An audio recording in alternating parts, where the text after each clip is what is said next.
It was a lot. That game was crazy. Oh, I remember this. I remember he went for the crossover, and I just remember lining my shot up like, you gotta make it. Put that one on the highlight reel.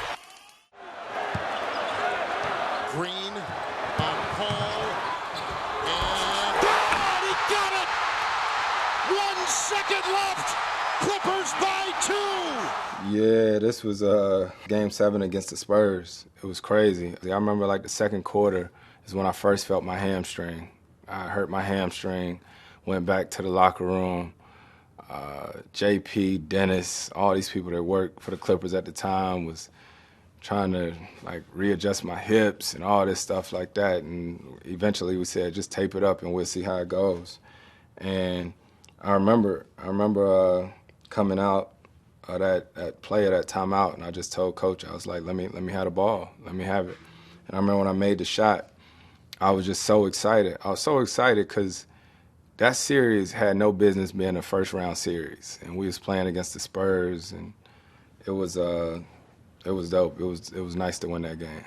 And I remember after that game, our whole team went in the locker room and watched the Floyd Mayweather fight. 1, 2, 3. The fight is on in here. Hey, turn the fight on. With Matt Barnes and Blake Griffin. Here it is. Chris Paul. That play right there was against Memphis in the playoffs. That might have been my first or second year in LA with the Clippers. And that was a crazy game because Tony Allen was guarding me. And Tony Allen was always a tough defender. And I don't know, I just felt like I could get to my spot. It was crazy because the time had expired in that one, so that was game. And I think that put us up 2-0 against Memphis. Then off the screen and roll, you go under, the crossover and the circus shot. Oh, that is unbelievable. I think play of the day is taken care of on SportsCenter tonight. Man, this was in the playoffs against San Antonio, and I remember Doris Burke was calling that game. And I remember when it went in, she was talking, and she was like, oh. The rim and get close. So Parker 23 and 9, and that goes in. That was Michael Jordan-esque. Well, he's an ideal zone breaker with that ability to snipe from the perimeter. Oh, my. Oh, man, that is some athleticism. Chris Paul taking it right at Dwight Howard. That was when I dunked on Dwight Howard. That was in Orlando. That was an and one.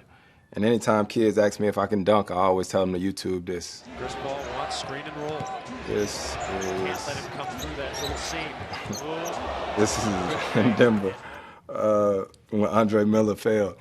We was off of in and out, and this is always like on all those little highlight mixtapes or whatever. Paul with another steal. His fourth of the night. Oh, in between the legs. Are you kidding me? And the ball. Yeah, I think he's an all-star. Yeah.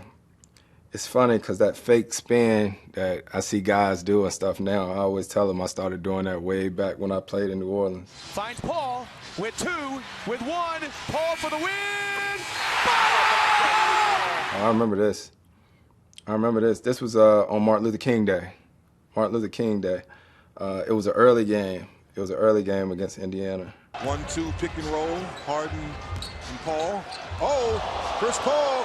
Ooh, It's got to go in, Smitty. It's got to go in. I remember he went for the crossover, and I just remember lining my shot up like, you got to make it. It's got to go in, Smitty. It's got to go in, Smitty.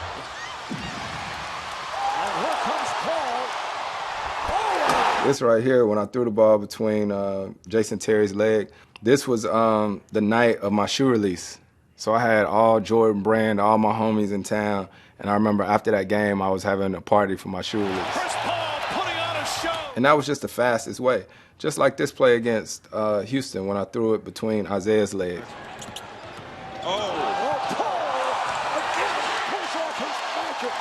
A lot of people think that you like trying to make him look bad, but he had me cut off. So the only way I could get past him was to throw the ball through his legs.